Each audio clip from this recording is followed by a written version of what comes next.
What's up, guys? It's me, Caroline, and it's time for another episode of Nerd and Chill. Nerd.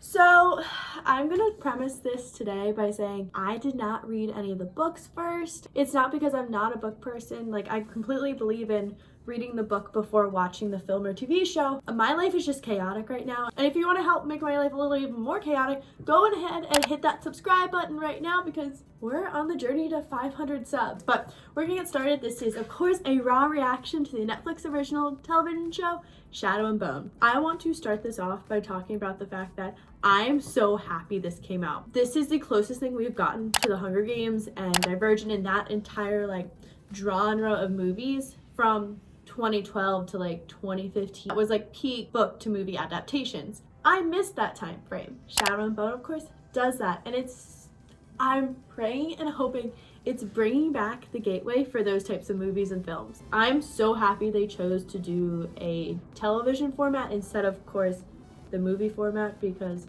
it's so hard trying to fit an entire book into a 2.5 hour given movie. I'm just so amazed how big of a community this book series has, because they were able to market it without any other movies, without any other TV shows, without any big named cast members, and hit #1 on Netflix.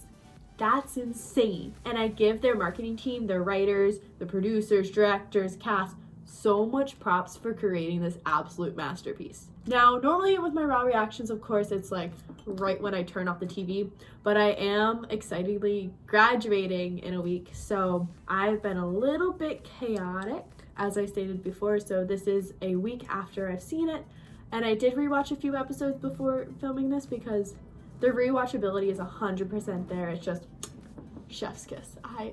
This is a great television show, and they craft it together so well. They keep your attention the entire time. There's really no pauses in action or storytelling. It's very go, go, go. I like that they had the intertwining storylines of each of the three of them. You had the group from the other side of the fold. You had, of course, Alina, and then you had Mao.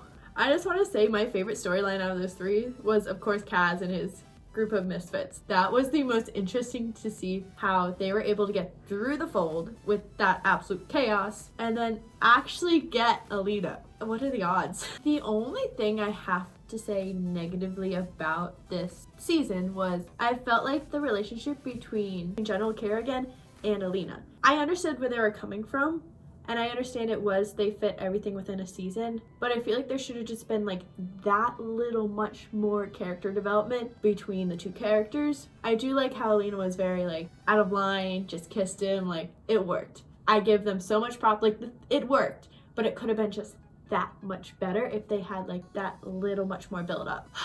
What else do I talk about? Oh yeah, the cast. First we're gonna start with Alina. Jessie May Lee.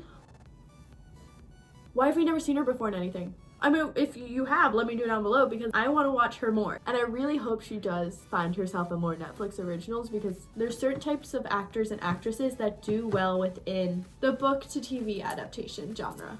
But I normally don't talk about the actors in TV shows because everyone does that on Instagram, and they've been blowing up, of course, on BuzzFeed and other social media outlets on how hot the cast is. They casted really well, and that's all I have to say about it. Thank you. I can't wait for season 2.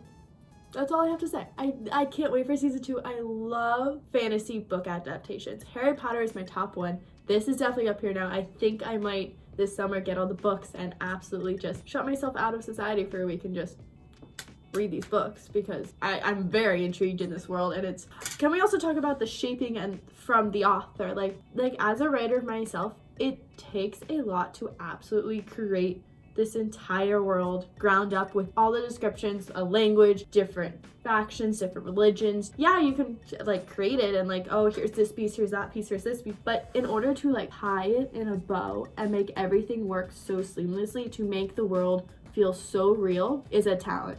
Shadow and Bone has yet to be officially renewed for a second season by Netflix. From the amount of social media buzz and the rankings it has from the first season, we have this conversation every time. Netflix, you're an idiot if you cancel this. Because this has such a big fandom. Like the society, you will have a lot of angry people if you do not continue the series. Because you've seen it before and you see how, still to this day, people are rioting and making petitions for the society. But that's none of my business. So yeah, that's all I have for you guys today. I hope you guys go see Shadow and Bone if you haven't, and if you have seen Shadow and Bone, comment down below what you thought, because I really want to know what you guys thought, and especially if you read the books, I want to know what the differences were between the book and the television show, because I know there's a lot, and I know as a television person myself, you can't include everything in the television show, but I want to know what you guys thought of the adaptation, because you guys have the biggest opinion out of everyone.